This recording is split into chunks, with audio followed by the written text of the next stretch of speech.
ગ્રામ્ય વિસ્તારોમાં બપોર બાદ કમોસમી વરસાદ. ગોંડલના રીબડા, રીબ, ડાળિયા, વાળધરી, મેંગણી સહિતના વિસ્તારોમાં વરસાદ શરૂ થયો છે. વાળધરી અને મેંગણી ગામના ખેતરોમાં પાણી ભરાઈ ગયા છે. કમોસમી વરસાદથી ઉનાળુ પાક આવતા ખેડૂતોમાં ચિંતા છે. એક તરફ ઉનાળુ પાક તૈયારીમાં છે, એ દરમિયાન આ કમોસમી વરસાદ જે છે તે ભૂક્કા બોલાવી રહ્યો છે. ન ફક્ત વરસાદ થઈ રહ્યો છે, પરંતુ ભારે પવન સાથેનો આ વરસાદ છે, જેના કારણે ઉભા પાકનો શોથ વળી રહ્યો છે. હવામાન વિભાગ દ્વારા કરવામાં આવેલી આગાહી મુજબ રાજકોટ શહેરમાં ગુરુવારના રોજ સમી સાંજે કમોસમી વરસાદ વાતાવરણ યથાવત જોવા મળ્યું હતું. 2 દિવસના વિરામ બાદ રાજકોટમાં શહેરમાં ફરી એક વખત પાછું કમોસમી વરસાદી વાતાવરણ જોવા મળી રહ્યું છે. રાજકોટ શહેરના લક્ષ્મીનગર વિસ્તાર, ન્યૂ સાગર સોસાયટી, રેસકોર્સ રિંગ રોડ સહિતના વિસ્તારોમાં વરસાદી ઝાપટું છે. હાલમાં દ્રશ્યો જે રીતે આપ જોઈ રહ્યા છો, અનેક વિસ્તારની અંદર પાણી ભરાઈ ગયા છે. બાળકો જે રમી રહ્યા છે તે આજના દ્રશ્યો, અત્યારના દ્રશ્યો મેં આપને બતાવી રહ્યા છે. કમોસમી વરસાદ વરસતા વાતાવરણમાં ઠંડક પ્રસરી હોવાનું પણ જોવા મળી રહ્યું છે. તો રાજકોટના દ્રશ્યો આપ જો, શહેરી વિસ્તારની અંદર જળજમાવની પરિસ્થિતિનું નિર્માણ થયું છે. તો રાજકોટના જેતપુરમાં જામ્યો છે ચોમાસા જેવો માહોલ. જેતપુર સહિત ગ્રામ્ય વિસ્તારોમાં ધોધમાર વરસાદ પડતા રસ્તા પર પાણી વહી ગયા. સતત વરસાદને કારણે ઉનાળુ પાકને નુકસાન થયું છે. ખેડૂતોમાં પણ ચિંતાનો માહોલ છે. આ તરફ મોરબી ટંકારા પંથકમાં પણ કમોસમી માવઠું છે. ટંકારાના મોટા ખીજડીયા ગામ સહિત આજુબાજુના વિસ્તારોમાં માવઠું છે. સવારથી બપોર સુધી અસહ્ય બફારા બાદ માવઠું થયું છે. માવઠાના પગલે વાતાવરણમાં ઠંડક પ્રસરી ગઈ છે. તો અલગ અલગ વિસ્તારોમાં અલગ અલગ પરિસ્થિતિ જોવા મળી રહી છે. આ તરફ દાહોદથી પણ સમાચાર કે જ્યાં પણ વરસાદ વરસી રહ્યો છે. દાહોદના લીમડીનગર સહિત આસપાસના વિસ્તારોમાં પણ કમોસમી વરસાદ ખાબક્યો છે. ભારે પવન અને ગાજવીજ સાથે વરસાદ વરસ્યો છે. વરસાદ વરસતા વાતાવરણમાં ઠંડક પ્રસરી છે. ભર ઉનાળે ચોમાસા જેવો માહોલ સર્જાયો છે. ગુજરાતમાં હજુ 7 દિવસ ખેડૂતોના માથે ઘાત એવું લાગી રહ્યું છે. સામાન્ય રીતે મે માસમાં રાડ પર આવતી ગરમી પડે, આ વખતે અડધો મે પૂરો થઈ ગયો છતાં કાળઝાળ ગરમીના કોઈ એંધાણ નથી. માવઠા પર માવઠું આવી રહ્યું છે. હજુ પણ ખેડૂતો માથેથી ઘાત ટળી નથી. હવામાન વિભાગે હજુ 7 દિવસ કમોસમી વરસાદ પડશે તેવી આગાહી કરી છે. 7 દિવસ અલગ અલગ ભાગમાં વરસાદનું અનુમાન છે. 24 કલાક થંડરસ્ટોર્મ एक्टिविटी સાથે वरसाद ત્રાટકશે. 7 दिन तक जो गुजरात क्षेत्र है इस आइसोलेटेड जगह में बारिश होने का संभावना है और जो सौराष्ट्र कच्छ है इसे अगले 5 दिन तक आइसोलेटेड जगह में बारिश होने का संभावना है. બીજી તરફ ચોમાસાને લઈને ખેડૂતો માટે ખુશખબર આવી ગઈ છે. થોડા જ દિવસોમાં ભારતમાં ચોમાસું બેસી જશે. અંદમાન નિકોબારમાં ચોમાસાની એન્ટ્રી થઈ ગઈ છે. કેરળથી ચોમાસું અંદાજે માત્ર 300 કિલોમીટર દૂર છે. અરબ સાગરના દક્ષિણ ભાગમાં ચોમાસું બેસી ગયું છે. ચોમાસાને આગળ વધવા માટે અનુકૂળ સ્થિતિ છે. 2024 કરતાં 7 દિવસ વહેલું ચાલી રહ્યું છે ચોમાસું. ગયા વર્ષે 22 મે જ્યાં પહોંચ્યું હતું ત્યાં આ વખતે આજે જ પહોંચી ગયું છે ચોમાસું. ચોમાસા પહેલા હજુ એક માવઠું ત્રાટકી શકે તો ગુજરાતમાં આ વખતે ચોમાસું કેવું રહેશે તે પણ જાણી લો. કેરળથી 300 કિલોમીટર દૂર ચોમાસું છે, પણ ચોમાસાને લઈને ખેડૂતો ખુશ થાય તે પહેલા જ ફરી એક વખત માઠી ખબર આવી છે. ચોમાસા પહેલા ફરી એક નવું માવઠું બની રહ્યું છે. ચોમાસા પહેલા અરબ સાગરમાં વાવાઝોડાના એંધાણ છે. હવામાન નિષ્ણાત અંબાલાલ પટેલે આગાહી કરી છે કે અરબ સાગરમાં વાવાઝોડું બનવાની સંભાવના છે. 25 મે આસપાસ સર્જાઈ શકે છે વાવાઝોડું. પશ્ચિમ સૌરાષ્ટ્રમાં વાવાઝોડાથી આવી શકે છે વરસાદ. બીજી તરફ ચોમાસાને લઈને આગાહી કરી છે કે ગુજરાતમાં સમય કરતાં વહેલું આવી શકે છે ચોમાસું. કેરળ કાંઠે ચોમાસું 28 મે આસપાસ પહોંચી શકે. 28 મે થી 5 જૂન વચ્ચે દેશમાં દસ્તક દેશે ચોમાસું. ગુજરાતમાં 8 જૂન આસપાસ ચોમાસાની ગતિવિધિ શરૂ થશે. 8 જૂન આસપાસ ગુજરાતમાં વરસાદ થઈ શકે. 15 જૂન બાદ ગુજરાતમાં વરસાદનો રાઉન્ડ શરૂ થશે. આ તરફ હવામાન નિષ્ણાંત અત્રેય શેટ્ટીએ ગુજરાતમાં દરેક જિલ્લામાં કેવું ચોમાસું રહેશે તેનું અનુમાન કર્યું. તેમનું માનીએ તો કચ્છ, દ્વારકા, પોરબંદરમાં અત્યંત વધુ વરસાદ સંભવ. વલસાડ, નવસારી, સુરતમાં અત્યંત વધુ વરસાદ સંભવ. ડાંગ, તાપી, ભરૂચ, વડોદરા, નર્મદા, પંચમહાલ, જૂનાગઢ, જામનગર, મોરબીના થોડા ભાગોમાં અત્યંત વધુ વરસાદ સંભવ. ગીર સોમનાથ, જામનગર, મોરબીમાં સામાન્યથી વધુ વરસાદની શક્યતા. છોટાઉદેપુરમાં સામાન્યથી વધુ વરસાદની સંભાવના. અમરેલી, ખેડા, આણંદ, રાજકોટ, ગાંધીનગર, અરવલ્લી, મહીસાગર, દાહોદમાં સામાન્યથી વધુ વરસાદની સંભાવના. મહેસાણા, સાબરકાંઠા, અમદાવાદના થોડા ભાગમાં સામાન્યથી વધુ વરસાદ સંભવ. બનાસકાંઠા, પાટણ, મહેસાણા, સુરેન્દ્રનગર, ભાવનગર, બોટાદમાં સામાન્ય વરસાદની સંભાવના છે. અમદાવાદના નારણપુરામાં હિટ એન્ડ રનનો આરોપી 32 કલાકે ઝડપાયો. અમદાવાદના નારણપુરામાં હિટ એન્ડ રનનો આરોપી 32 કલાકે ઝડપાયો. અમદાવાદના નારણપુરા વિસ્તારમાં 13 મેના રાતના સમયે ક્રેટા ગાડીએ બાઇક પર જતા 2 યુવાનને ટક્કર મારી હતી, જેમાં એક યુવકનું મોત થયું, જ્યારે એક યુવક ગંભીર રીતે ઘાયલ થયો. અકસ્માત બાદ કાર ચાલક ફરાર થઈ ગયો.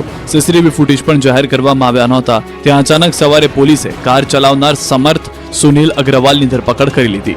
આ સાથે અકસ્માતના સીસીટીવી ફૂટેજ પણ જાહેર કરાયા, જેમાં જોઈ શકાય છે કે કાર ચાલક પૂરપાટ જઈ રહ્યો છે ત્યારે જ બાઇક ચાલકને ટક્કર મારે છે.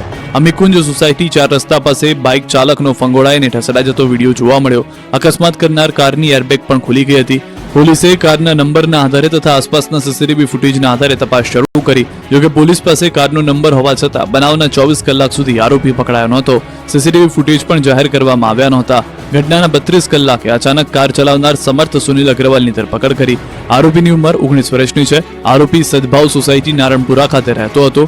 આરોપી કોલેજમાં અભ્યાસ કરે છે. અકસ્માત કરનાર સમર્થ અકસ્માતના દિવસે તેની સાથે ગાડીમાં પડોશી યુવતી સાથે નીકળ્યો હતો. આરોપી અમેરિકામાં રહીને અભ્યાસ કરે છે. થોડા દિવસ અગાઉ જ તે અમદાવાદ આવ્યો છે. અમદાવાદના ચંડોળા બાદ રખિયાલમાં પણ મહા ડિમોલિશન, 20 કારખાના દુકાનો પર ચાલ્યું બુલડોઝર. અમદાવાદના ચંડોળા તળાવના ડિમોલિશન બાદ હવે રખિયાલમાં ડિમોલિશન શરૂ કરવામાં આવ્યું છે. રખિયાલમાં આવેલા ગુજરાત હાઉસિંગ બોર્ડની જગ્યામાં ગેરકાયદે બાંધકામ પર બુલડોઝર ફેરવાયું છે. 2008માં અહીં જ ડિમોલિશન કરાયું હતું. એ બાદ ફરી દબાણો થઈ ગયા હતા, એટલે સવારથી જ પોલીસ બંદોબસ્ત સાથે ટીમ પહોંચી ગઈ હતી. રખિયાલમાં મોરારજી ચોકમાં આવેલી ગુજરાત હાઉસિંગ બોર્ડની જગ્યામાં કેટલા વર્ષોથી કોમન ઓપન પ્લોટ પર 20 થી વધુ કારખાના અને દુકાન બનાવવામાં આવ્યા હતા. આ ઉપરાંત બાંધકામ કરીને નમાઝ માટેની જગ્યા પણ બનાવવામાં આવી હતી. તમામ જગ્યા ગેરકાયદે હોવાથી સવારથી જ ડિમોલિશનની કામગીરી કરવામાં આવી. 20 જેટલા કારખાના બનાવ્યા હતા, એ તોડી પાડવામાં આવ્યા. 350 થી વધુ પોલીસ કર્મીના બંદોબસ્ત વચ્ચે ડિમોલિશનની કામગીરી કરાઈ. ડિમોલિશનની કામગીરી નિહાળવા માટે લોકોના ટોળે-ટોળા વચ્ચે આવી ગયા હતા. જે પ્રમાણે ચંડોળામાં ગેરકાયદેસર બાંધકામ કરેલા મકાનોમાં વીજ કનેક્શન હતા, એ જ પ્રમાણે રખિયાલમાં પણ ગેરકાયદે ઉભા કરેલા બાંધકામમાં વીજ કનેક્શન જોવા મળ્યા. આટલી મોટી સંખ્યામાં ઉભા કરેલા ગેરકાયદે બાંધકામમાં વીજ કનેક્શન કઈ રીતે મળ્યા, એને લઈને સવાલ ઉભા થયા.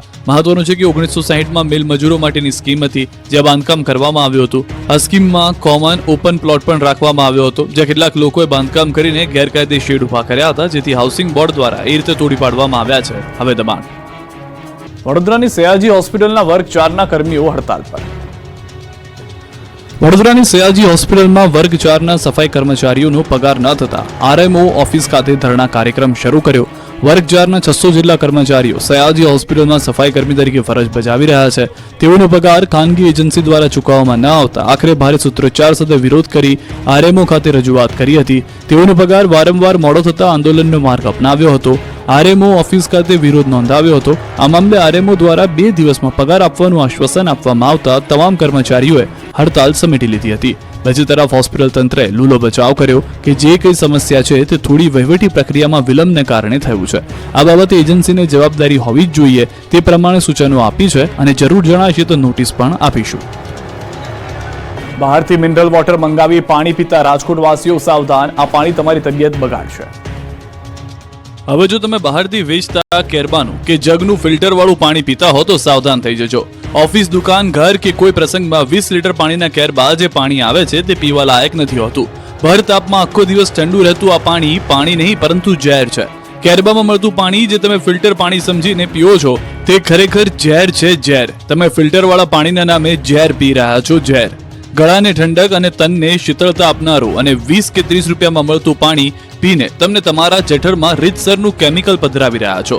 20 લીટરની પાણીની બોટલમાં પાણી ઠંડુ રાખવા લિક્વિડ નાઇટ્રોજનનું માત્ર 1 ટીપું નાખવામાં આવે છે, જે પેટ, ચામડી અને જઠરના રોગો નોતરે છે. B12 ઘટે છે. આ પર્દાફાશ રાજકોટથી થયો છે. રાજકોટ મહાનગરપાલિકાના આરોગ્ય વિભાગ દ્વારા મિનરલ વોટરના 20 જેટલા વિક્રેતાઓને ત્યાં દરોડા પાડવામાં આવ્યા હતા. જે મિનરલ વોટર પ્લાન્ટમાં ચેકિંગ કર્યું તેમાંથી મોટાભાગના પ્લાન્ટમાં આરઓના ફિલ્ટર કામ કરતા ન હતા તેવું ધ્યાને આવ્યું. પાણી વિતરણ બંધ કરવા નોટિસ પાઠવવામાં આવી. વોટરના વિક્રેતાઓને ત્યાંથી નમૂના લેવામાં આવ્યા. તમામ નમૂના ફેલ થયા, એટલે કે આ પાણી પીવા લાયક ન હતું. આ પાણીના કેરબામાં બેક્ટેરિયાનું પ્રમાણ ખૂબ જ વધુ જોવા મળ્યું. આવું બેક્ટેરિયાયુક્ત પાણી પીવાથી ઝાડા, ઉલટી, ટાઇફોઇડ, મરડો સહિત જેવી બીમારી થઈ શકે છે. તેમજ જુદા જુદા પેટના રોગો તેમજ પેટના ઇન્ફેક્શન લાગુ થવાની પૂરી સંભાવનાઓ છે. સૌથી મહત્વની વાત તો એ છે કે રાજકોટમાં પાણીની 20 લીટર બોટલ વેચતા 300 થી વધારે યુનિટો છે, જેનું મહાનગરપાલિકાના ચોપડે કોઈ રજીસ્ટ્રેશન જ નથી. પાણીની ગુણવત્તા, તેનો પાણીનો સ્ત્રોત અંગે મહાનગરપાલિકાએ કોઈ દરકાર લીધી નથી. ભાવનગરમાં શ્વાનનો ત્રાસ દિવસે ને દિવસે વધી રહ્યો છે. આ વખતે એક શ્વાને નવજાત શિશુને શિકાર બનાવ્યું છે. શહેરના તિલકનગર વિસ્તારમાં મૃત હાલતમાં નવજાત શિશુ મળી આવતા તંત્ર દોડતું થઈ ગયું. શ્વાને ફાડી નાખેલી હાલતમાં મૃતદેહ મળી આવતા પોલીસે તપાસનો ધમધમાટ શરૂ કર્યો. પોલીસે નવજાત શિશુને પીએમ માટે સિવિલ હોસ્પિટલમાં ખસેડ્યું. નવજાત શિશુના વાલી અંગે હાલ ચાલી રહી છે પોલીસની તપાસ.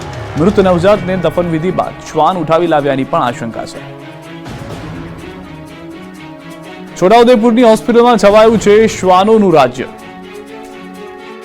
હોસ્પિટલમાં લોકો સારવાર કરાવવા જાય. જો કે તમે જો કોઈ હોસ્પિટલમાં ગયા હો અને ત્યાં તબીબોને બદલે શ્વાન તમારી આસપાસ ફરતા જોવા મળે તો આવી સ્થિતિ છોટાઉદેપુરની જનરલ હોસ્પિટલની છે.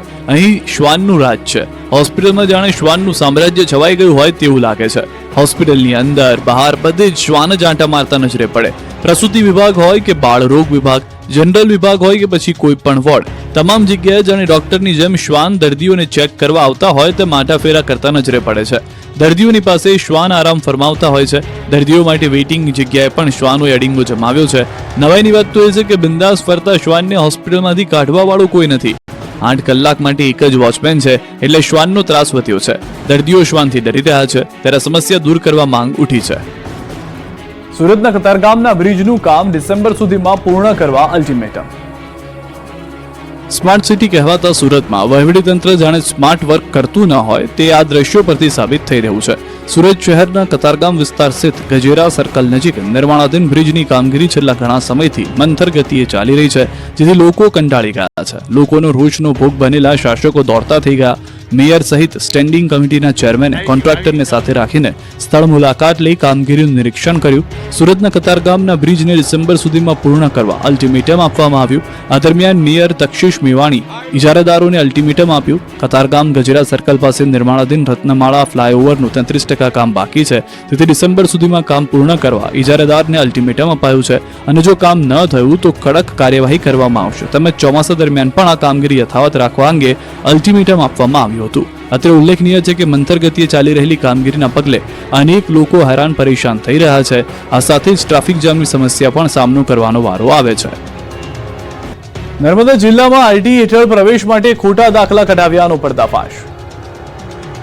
નર્મદા જિલ્લામાં આરટી હેઠળ બાળકના સ્કૂલમાં પ્રવેશ મેળવવા માટે ખોટી આવકના દાખલા કાઢવામાં આવ્યા હોવાનો પર્દાફાશ થયો છે. નર્મદા જિલ્લામાં આરટી હેઠળ પ્રવેશ મેળવવા 637 ઓનલાઈન અરજી મળી હતી, જેમાંથી 537 અરજી મંજૂર કરાઈ હતી. 537 પૈકી 305 વિદ્યાર્થીઓને પ્રથમ રાઉન્ડમાં પ્રવેશ આપવામાં આવ્યો હતો, પરંતુ મહિને 50,000થી ઓછી આવક ધરાવતા આવકના શંકાસ્પદ દાખલાઓની ખરાઈ કરવામાં આવી, જેમાં આરટીઈનું કૌભાંડ સામે આવ્યું. જિલ્લા પ્રાથમિક શિક્ષણ અધિકારી અને તાલુકા વિકાસ અધિકારીની તપાસમાં આવકના 47 દાખલા ખોટા નીકળ્યા હોવાનું સામે આવ્યું, જેને લઈ 29 વિદ્યાર્થીઓના પ્રવેશ રદ કરવાની ફરજ પડી. સમગ્ર મામલે ભચરવાડામાં રહેતા એજન્ટ દર્પણ પટેલના ઘરે પણ તપાસ હાથ ધરવામાં આવી હતી. કૌભાંડમાં દર્પણ પટેલની કોઈ સંડોવણી હશે તો તેની સામે પણ કાર્યવાહી થશે. મહેસાણામાં વાહન ફિટનેસ સર્ટિના કૌભાંડનો પર્દાફાશ. તમારા વાહનની ફિટનેસ બરોબર હોય કે ના હોય, તમારું વાહન ફિટનેસ સેન્ટર પર હોય કે ના હોય, પરંતુ તમને ફિટનેસ સર્ટી તો મળી જશે. મહેસાણા જિલ્લામાં વાહન ફિટનેસ સર્ટીનું કૌભાંડ બહાર આવ્યું છે. મહેસાણા બાયપાસ હાઈવે પર આવેલા નમન ઇલેક્ટ્રોનિક્સ ઓટોમેટેડ ટેસ્ટિંગ સ્ટેશનના સંચાલક દ્વારા આ કૌભાંડ આચરવામાં આવ્યું, જે મામલે આરટીઓના અધિકારીએ ફરિયાદ નોંધાવી છે.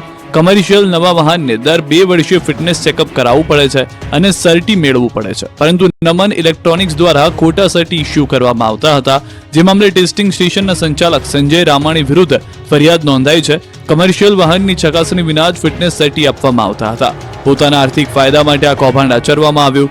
સરકારી રેકર્ડ સાથે ચેડા કરી કુલ 316 વાહનોના ફોટો મોર્ફ કરી વાહનની અનુપસ્થિતિમાં વાહનની ઉપસ્થિતિ દર્શાવતા હતા. આ તરફ અમદાવાદની સાબરમતી નદીના સફાઈ અભિયાનનો પ્રારંભ. મેયર, ધારાસભ્ય અને કમિશનરે પરસેવો પાડ્યો. અમદાવાદની આન બાન અને શાન સાબરમતી નદીની સફાઈનો પ્રારંભ થયો છે. અમદાવાદ મહાનગરપાલિકા દ્વારા સ્વચ્છ સાબરમતી મહાઅભિયાન શરૂ કરાયું છે, જે અંતર્ગત અમદાવાદ શહેરના મધ્યમાંથી પસાર થતી સાબરમતી નદીને સાફ કરવાનું અભિયાન શરૂ કરવામાં આવ્યું. મેયર પ્રતિભા જૈન અને ધારાસભ્યો સહિત ભાજપના પદાધિકારીઓ અને મ્યુનિસિપલ કમિશનર બંછાનિધિ પાની દ્વારા નદીમાં ઉતરીને સફાઈ કરવામાં આવી હતી. મેયરે હાથમાં ગ્લવ્સ તેમજ મોઢે માસ્ક બાંધીને હાથમાં પાવડો લઈને સફાઈ કરી હતી. મ્યુનિસિપલ કમિશનર, સ્ટેન્ડિંગ ચેરમેન અને શાસક પક્ષના નેતાએ હાથથી નદીમાં લોકો દ્વારા નાખવામાં આવેલી ધજાને મહામહેનતે બહાર કાઢી હતી. નદીમાંથી ખૂબ જ કચરો, પ્લાસ્ટિક, ભગવાનના ફોટા, ધજાઓ, માળાઓ, ફૂલ, પથ્થરો સહિત ચીજવસ્તુઓ નીકળી હતી. આ સફાઈ અભિયાનમાં જાણે કે કોર્પોરેટરને કોઈ રસ ન હોય તેમ કોઈ ફરક્યા જ નહીં. ભાજપને 160 માંથી માત્ર 25 કે 30 કોર્પોરેટરો જ અભિયાનમાં જોડાયા તો સાબરમતી ગાંધી આશ્રમની પાછળના ભાગે રિવરફ્રન્ટ પર સાબરમતી નદી સ્વચ્છતા અભિયાનમાં સવારથી વિવિધ સંસ્થાઓ પણ જોડાઈ. 25 થી વધુ સંસ્થાઓના કાર્યકર્તાઓ દ્વારા સફાઈ કરવામાં આવી. વિવિધ સંસ્થાના 500 થી વધારે લોકોએ હાથમાં પાવડો લઈ નદીની સફાઈ કરી. કુલ 5 તબક્કામાં સફાઈ કરવામાં આવશે. આગામી 5 જૂન સુધી નદીમાં સફાઈ અભિયાન ચલાવવામાં આવશે. નદીમાં રહેલો કચરો અને કાપ વગેરે દૂર કરવામાં આવશે. સાબરમતી નદીનો 5 કિલોમીટરથી વધુનો ભાગ ખાલી થશે. છેલ્લે વર્ષ 2019માં સાબરમતી નદીની સફાઈ કરવામાં આવી હતી. સાબરમતી સફાઈ અભિયાન ચાલતું હોવાથી વેકેશનમાં નહીં માણી શકો સાબરમતી નદીમાં ક્રૂઝની મજા. અમદાવાદનું ક્રૂઝ 6 જૂન સુધી રહેશે બંધ. માવઠાથી રાજકોટ અને ગીર સોમનાથ પંથકમાં સૌથી વધુ નુકસાન, સહાયની ઉઠી માંગ. રાજ્યના અલગ અલગ જિલ્લાઓમાં પડેલા કમોસમી વરસાદે ખેડૂતોની ચિંતામાં મૂકી દીધા છે. તેમાં પણ રાજકોટ જિલ્લામાં સતત 1 સપ્તાહ સુધી કમોસમી વરસાદ પડ્યો, જેના કારણે ખેડૂતોના પાકને નુકસાન ગયું. ત્યારે ખેડૂતોની સહાયની આશા રાખીને બેઠા છે. રાજકોટ જિલ્લા પંચાયતના વિરોધ પક્ષના સભ્ય મનસુખ સાકરિયા દ્વારા જિલ્લા વિકાસ અધિકારી તેમજ કૃષિ મંત્રીને પત્ર લખવામાં આવ્યો, જેમાં તલ, મગ, બાજરી, અડદ તેમજ જુવાર સહિતના પાકને મોટા પ્રમાણમાં નુકસાન થયું હોવાનું જણાવ્યું. જેથી તાત્કાલિક અસરથી રાજકોટ જિલ્લામાં સર્વે કરીને વળતર આપવામાં આવે તેવી માંગ કરી છે. જોકે જિલ્લા પંચાયતના અધિકારીનું કહેવું છે કે 30% ઓછું નુકસાન થયું હોવાથી નુકસાન બાબતનો સર્વે કરવાની જરૂર નથી. તો બીજી તરફ જસદણ તેમજ વીરનગરના ખેડૂતોનું કહેવું છે કે તેમને અંદાજિત 60 થી 70% જેટલું નુકસાન થયું છે. આ તરફ સહાયની માંગ ગીર સોમનાથથી પણ ઉઠી છે. ગીર સોમનાથ જિલ્લામાં માવઠાથી કેસર કેરીના પાકને તો ભારે નુકસાન થયું છે. અડદ, મગ, બાજરી અને તલ પકવતા ખેડૂતોને પણ ભારે ફટકો પડ્યો છે, જેને લઈ ખેડૂત નેતાઓ અને ખેડૂતો દ્વારા કોડીનાર મામલતદારને આવેદનપત્ર પાઠવવામાં આવ્યું. ખેડૂતોએ માંગ કરી છે કે સરકાર તાત્કાલિક સર્વે કરાવી ખેડૂતોને વળતર આપે. ખેડૂતોના મતે પાક વાવવા અને તેને ઉછેરવા કરવા મોટો ખર્ચ કરવામાં આવે છે અને હવે ફરી વાવેતર કરવા ખેડૂતોએ સહાયની માંગ કરી છે. પાટડીમાં કમોસમી કહેરથી રણમાં મીઠાના અગરમાં રેલમછેડ. કમોસમી કહેરથી સુરેન્દ્રનગર પંથકમાં ખેતરોમાં તો પાક તબાહ થયો છે, પરંતુ રણમાં પણ મીઠાના અગરમાં રેલમછેલ થઈ ગઈ છે. માવઠાએ અગરિયાઓને પણ કંગાળ કર્યા છે.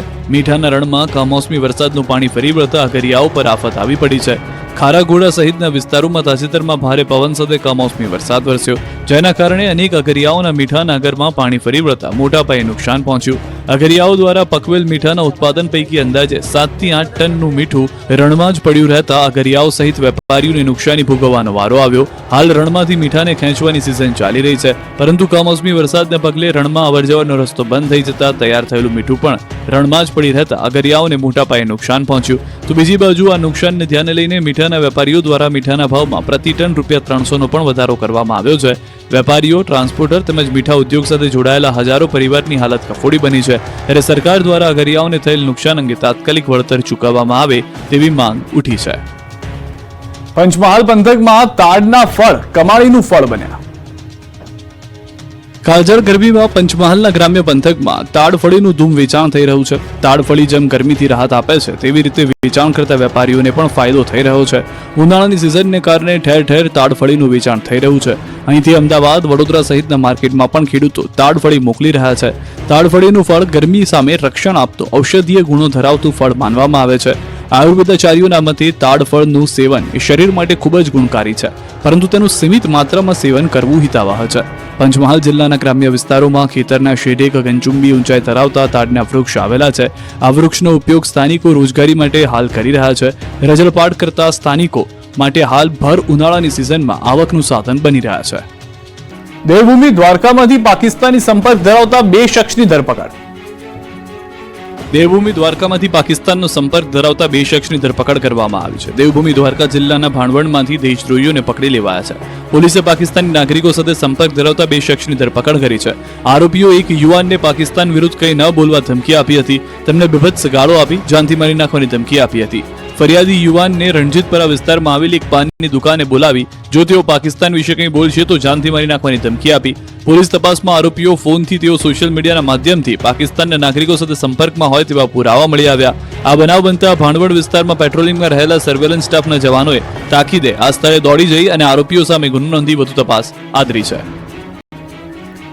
જામનગર સાયબર ક્રાઇમે રાષ્ટ્ર વિરોધી પોસ્ટ કરનારને ઝડપી લીધો છે. સાયબર ક્રાઇમ પોલીસ સ્ટેશન દ્વારા કાર્યવાહી કરવામાં આવી છે. સચાણા ગામના નાજીમ ઉર્ફે લાજીમ અજીજભાઈ ગજિયાએ સોશિયલ મીડિયા પર રાષ્ટ્ર વિરોધી અને આપત્તિજનક ટિપ્પણી કરી હતી, પોસ્ટ મૂકી હતી, જેને લઈને પોલીસે શખ્સની ધરપકડ કરી કાર્યવાહી હાથ ધરી છે. દેશ કે દેશની આંતરિક સ્થિતિ જોખમાય એવી કોઈ પોસ્ટ ન કરવા પોલીસે અપીલ કરી હતી. એઆઈના જમાનામાં બનાસકાંઠામાં અનુસૂચિત જાતિના લોકો સાથે ભેદભાવ.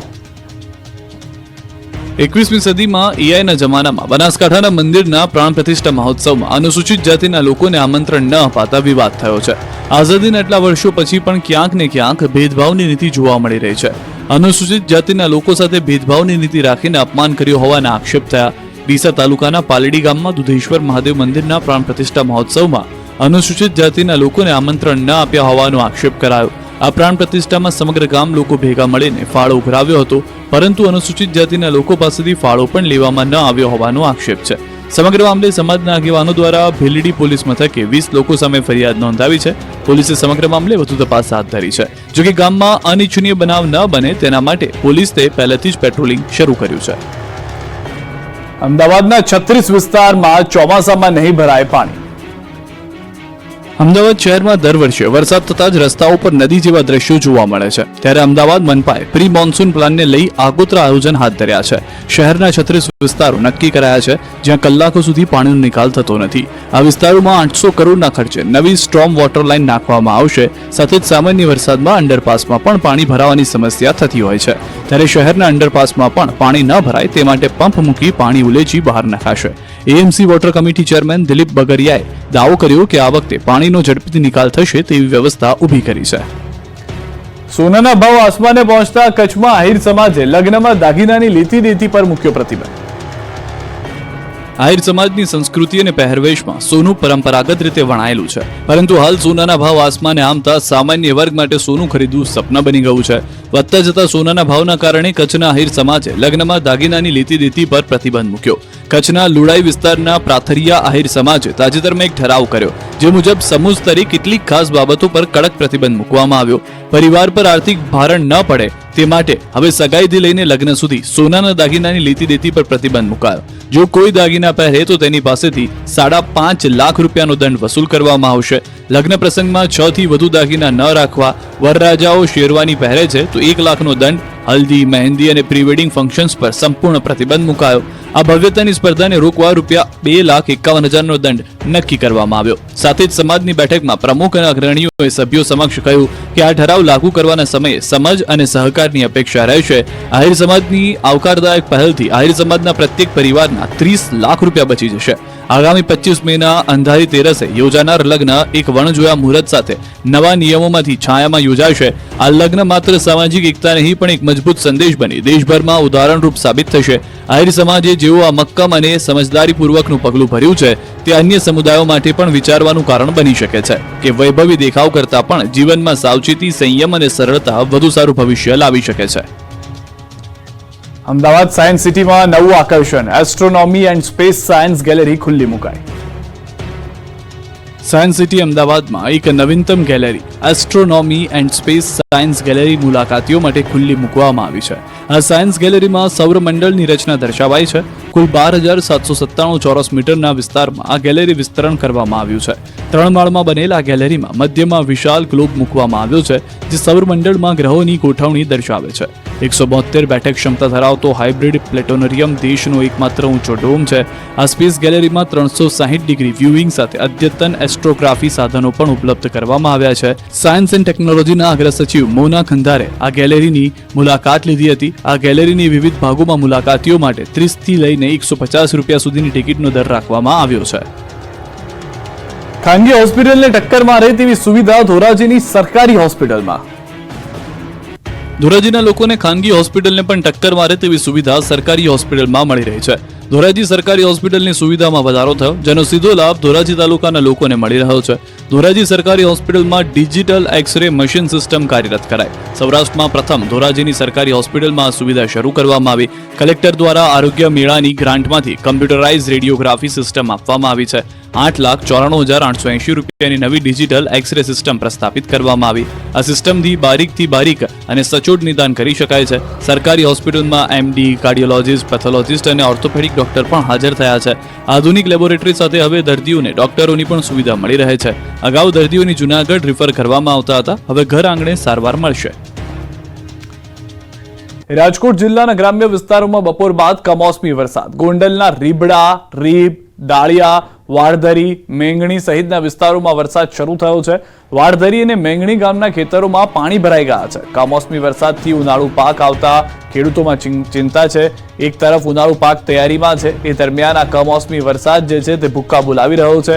ન ફક્ત વરસાદ થઈ રહ્યો છે, પરંતુ ભારે પવન સાથેનો આ વરસાદ છે, જેના કારણે ઊભા પાકનો શોથ વળી રહ્યો છે. હવામાન વિભાગ દ્વારા કરવામાં આવેલી આગાહી મુજબ રાજકોટ શહેરમાં ગુરુવારના રોજ સમી સાંજે કમોસમી વરસાદ વાતાવરણ યથાવત જોવા મળ્યું હતું. 2 દિવસના વિરામ બાદ રાજકોટમાં શહેરમાં ફરી એક વખત પાછું કમોસમી વરસાદી વાતાવરણ જોવા મળી રહ્યું છે. રાજકોટ શહેરના લક્ષ્મીનગર વિસ્તાર, ન્યૂ સાગર સોસાયટી, રેસકોર્સ રિંગ રોડ સહિતના વિસ્તારોમાં વરસાદી ઝાપટું છે. હાલમાં દ્રશ્યો જે રીતે આપ જોઈ રહ્યા છો, અનેક વિસ્તારની અંદર પાણી ભરાઈ ગયા છે. બાળકો જે રમી રહ્યા છે તે આજના દ્રશ્યો, અત્યારના દ્રશ્યો મેં આપને બતાવી રહ્યા છે. કમોસમી વરસાદ વરસતા વાતાવરણમાં ઠંડક પ્રસરી હોવાનું પણ જોવા મળી રહ્યું છે. તો રાજકોટના દ્રશ્યો આપ જો, શહેરી વિસ્તારની અંદર જળજમાવની પરિસ્થિતિનું નિર્માણ થયું છે. તો રાજકોટના જેતપુરમાં જામ્યો છે ચોમાસા જેવો માહોલ. જેતપુર સહિત ગ્રામ્ય વિસ્તારોમાં ધોધમાર વરસાદ પડતા રસ્તા પર પાણી વહી ગયા. સતત વરસાદને કારણે ઉનાળુ પાકને નુકસાન થયું છે. ખેડૂતોમાં પણ ચિંતાનો માહોલ છે. આ તરફ મોરબી ટંકારા પંથકમાં પણ કમોસમી માવઠું છે. ટંકારાના મોટા ખીજડીયા ગામ સહિત આજુબાજુના વિસ્તારોમાં માવઠું છે. સવારથી બપોર સુધી અસહ્ય બફારા બાદ માવઠું થયું છે. માવઠાના પગલે વાતાવરણમાં ઠંડક પ્રસરી ગઈ છે. તો અલગ અલગ વિસ્તારોમાં અલગ અલગ પરિસ્થિતિ જોવા મળી રહી છે. આ તરફ દાહોદથી પણ સમાચાર કે જ્યાં પણ વરસાદ વરસી રહ્યો છે. દાહોદના લીમડીનગર સહિત આસપાસના વિસ્તારોમાં પણ કમોસમી વરસાદ ખાબક્યો છે. ભારે પવન અને ગાજવીજ સાથે વરસાદ વરસ્યો છે. વરસાદ વરસતા વાતાવરણમાં ઠંડક પ્રસરી છે. ભર ઉનાળે ચોમાસા જેવો માહોલ સર્જાયો છે. ગુજરાતમાં હજુ 7 દિવસ ખેડૂતોના માથે ઘાત એવું લાગી રહ્યું છે. સામાન્ય રીતે મે માસમાં રાડ પર આવતી ગરમી પડે, આ વખતે અડધો મે પૂરો થઈ ગયો છતાં કાળઝાળ ગરમીના કોઈ એંધાણ નથી. માવઠા પર માવઠું આવી રહ્યું છે. હજુ પણ ખેડૂતો માથેથી ઘાત ટળી નથી. હવામાન વિભાગે હજુ 7 દિવસ કમોસમી વરસાદ પડશે તેવી આગાહી કરી છે. 7 દિવસ અલગ અલગ ભાગમાં વરસાદનું અનુમાન છે. 24 કલાક થંડરસ્ટોર્મ એક્ટિવિટી સાથે વરસાદ ત્રાટકશે. 7 दिन तक जो गुजरात क्षेत्र है इस आइसोलेटेड जगह में बारिश होने का संभावना है और जो सौराष्ट्र कच्छ है इसे अगले 5 दिन तक आइसोलेटेड जगह में बारिश होने का संभावना है. બીજી તરફ ચોમાસાને લઈને ખેડૂતો માટે ખુશખબર આવી ગઈ છે. થોડા જ દિવસોમાં ભારતમાં ચોમાસું બેસી જશે. અંદમાન નિકોબારમાં ચોમાસાની એન્ટ્રી થઈ ગઈ છે. કેરળથી ચોમાસું અંદાજે માત્ર 300 કિલોમીટર દૂર છે. અરબ સાગરના દક્ષિણ ભાગમાં ચોમાસું બેસી ગયું છે. ચોમાસાને આગળ વધવા માટે અનુકૂળ સ્થિતિ છે. 2024 કરતાં 7 દિવસ વહેલું ચાલી રહ્યું છે ચોમાસું. ગયા વર્ષે 22 મે જ્યાં પહોંચ્યું હતું ત્યાં આ વખતે આજે જ પહોંચી ગયું છે ચોમાસું. ચોમાસા પહેલા હજુ એક માવઠું ત્રાટકી શકે, તો ગુજરાતમાં આ વખતે ચોમાસું કેવું રહેશે તે પણ જાણી લો. કેરળથી 300 કિલોમીટર દૂર ચોમાસું છે, પણ ચોમાસાને લઈને ખેડૂતો ખુશ થાય તે પહેલા જ ફરી એક વખત માઠી ખબર આવી છે. ચોમાસા પહેલા ફરી એક નવું માવઠું બની રહ્યું છે. ચોમાસા પહેલા અરબ સાગરમાં વાવાઝોડાના એંધાણ છે. હવામાન નિષ્ણાંત અંબાલાલ પટેલે આગાહી કરી છે કે અરબ સાગરમાં વાવાઝોડું બનવાની સંભાવના છે. 25 મે આસપાસ સર્જાઈ શકે છે વાવાઝોડું. પશ્ચિમ સૌરાષ્ટ્રમાં વાવાઝોડાથી આવી શકે છે વરસાદ. બીજી તરફ ચોમાસાને લઈને આગાહી કરી છે કે ગુજરાતમાં સમય કરતાં વહેલું આવી શકે છે ચોમાસું. કેરળ કાંઠે ચોમાસું 28 મે આસપાસ પહોંચી શકે. 28 મે થી 5 જૂન વચ્ચે દેશમાં દસ્તક દેશે ચોમાસું. ગુજરાતમાં 8 જૂન આસપાસ ચોમાસાની ગતિવિધિ શરૂ થશે. 8 જૂન આસપાસ ગુજરાતમાં વરસાદ થઈ શકે. 15 જૂન બાદ ગુજરાતમાં વરસાદનો રાઉન્ડ શરૂ થશે. આ તરફ હવામાન નિષ્ણાંત અથરિયા શેટ્ટીએ ગુજરાતમાં દરેક જિલ્લામાં કેવું ચોમાસું રહેશે તેનું અનુમાન કર્યું. તેમનું માનીએ તો કચ્છ, દ્વારકા, પોરબંદરમાં અત્યંત વધુ વરસાદ સંભવ. વલસાડ, નવસારી, સુરતમાં અત્યંત વધુ વરસાદ સંભવ. ડાંગ, તાપી, ભરૂચ, વડોદરા, નર્મદા, પંચમહાલ, જૂનાગઢ, જામનગર, મોરબીના થોડા ભાગોમાં અત્યંત વધુ વરસાદ સંભવ. ગીર સોમનાથ, જામનગર, મોરબીમાં સામાન્યથી વધુ વરસાદની શક્યતા. છોટાઉદેપુરમાં સામાન્યથી વધુ વરસાદની સંભાવના. અમરેલી, ખેડા, આણંદ, રાજકોટ, ગાંધીનગર, અરવલ્લી, મહીસાગર, દાહોદમાં સામાન્યથી વધુ વરસાદની સંભાવના. મહેસાણા, સાબરકાંઠા, અમદાવાદના થોડા ભાગમાં સામાન્યથી વધુ વરસાદ સંભવ. બનાસકાંઠા, પાટણ, મહેસાણા, સુરેન્દ્રનગર, ભાવનગર, બોટાદમાં સામાન્ય વરસાદની સંભાવના છે. અમદાવાદના ચંડોળા બાદ રખિયાલમાં પણ મહાડિમોલિશન, 20 કારખાના દુકાનો પર ચાલ્યું બુલડોઝર. અમદાવાદના ચંડોળા તળાવના ડિમોલ્યુશન બાદ હવે રખિયાલમાં ડિમોલ્યુશન શરૂ કરવામાં આવ્યું છે. રખિયાલમાં આવેલા ગુજરાત હાઉસિંગ બોર્ડની જગ્યામાં ગેરકાયદે બાંધકામ પર બુલડોઝર ફેરવાયું છે. 2008માં અહીં જ ડિમોલ્યુશન કરાયું હતું. એ બાદ ફરી દબાણો થઈ ગયા હતા, એટલે સવારથી જ પોલીસ બંદોબસ્ત સાથે ટીમ પહોંચી ગઈ હતી. રખિયાલમાં મોરારજી ચોકમાં આવેલી ગુજરાત હાઉસિંગ બોર્ડની જગ્યામાં કેટલા વર્ષોથી કોમન ઓપન પ્લોટ પર 20થી વધુ કારખાના અને દુકાન બનાવવામાં આવ્યા હતા. આ ઉપરાંત બાંધકામ કરીને નમાઝ માટેની જગ્યા પણ બનાવવામાં આવી હતી. તમામ જગ્યા ગેરકાયદે હોવાથી સવારથી જ ડિમોલ્યુશનની કામગીરી કરવામાં આવી.